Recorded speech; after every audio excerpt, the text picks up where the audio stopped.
Ladies and gentlemen, once upon a time people lived happily under the rule of a king. The people of the kingdom were very happy as they led a very prosperous life with an abundance of wealth and no misfortunes. Once, the king decided to go visiting places of historical importance and pilgrim centers at distant places. He decided to travel by foot to interact with his people. People of distant places were very happy to have a conversation with their king. They were proud that their king had a kind heart. After several weeks of travel, the king returned to the palace.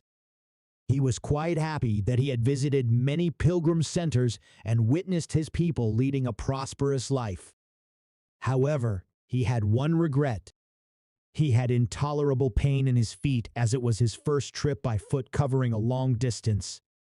He complained to his ministers that the roads weren't comfortable and that they were very stony. He could not tolerate the pain.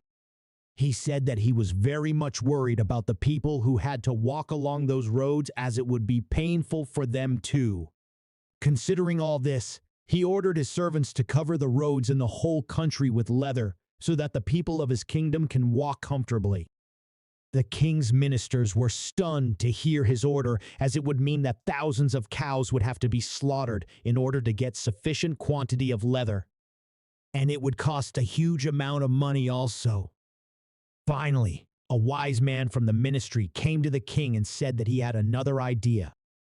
The king asked what the alternative was. The minister said, instead of covering the roads with leather, why don't you just have a piece of leather cut in appropriate shape to cover your feet?